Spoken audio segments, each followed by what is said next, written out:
I'm Blake Hansen, and I heard that you just got a new mountain bike. Before you head out on your first ride, let's go over some setup tips to make sure you're ready to go. Before you head out on your first ride, there are a few things you should do to your bike to make sure it's set up just for you. Most bikes don't come with pedals, and we recommend installing your pedals before you get too deep into bike setup. You'll need to stand on your pedals to get the best understanding of how to set up your bike.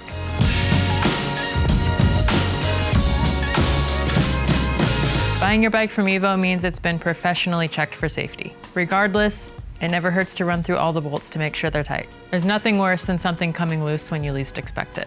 Bolts can loosen over time, so we recommend checking them regularly. It's quick and easy.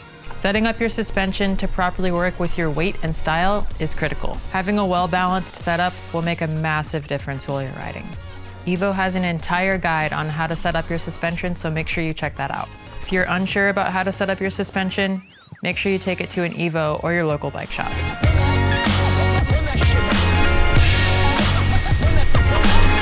Tire pressure is another thing that can have a huge impact on your ride quality. Tire pressures will vary based on rider's weight and style and whether you have tubes or not. We also have an entire guide set up for tire pressure and how to convert your bike to tubeless.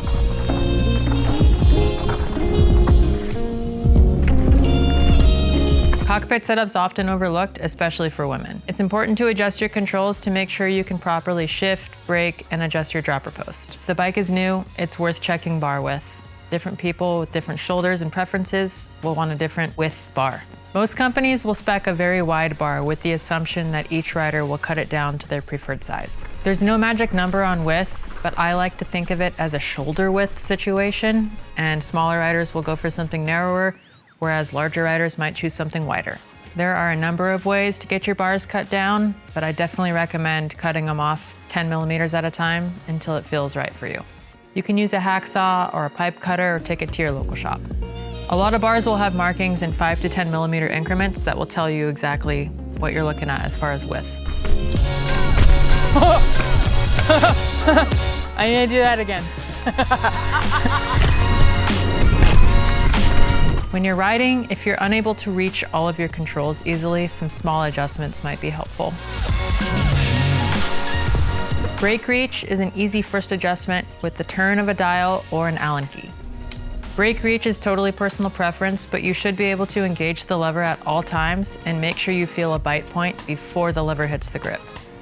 You can also adjust the spacing between your levers, shifter, and dropper. People with bigger hands are just going to want more space, and people with smaller hands will want a tighter setup. Another helpful tip is adjusting the angle of your levers. Pro tip for me, I like to stand on the bike in riding position and put my arms out straight, and that is where I put my levers to start. You can adjust them up or down from there depending on what you're doing, but that's a really good baseline. Cockpits have a million ways to be adjusted, but they're a great way to get used to tinkering with your bike.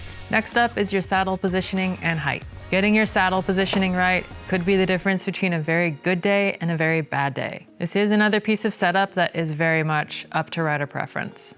Adjusting the saddle forward or back, also the tilt, can make a world of difference in the feel of your bike. Saddles are marked with lines on the rails that tell you how far forward or back you can go.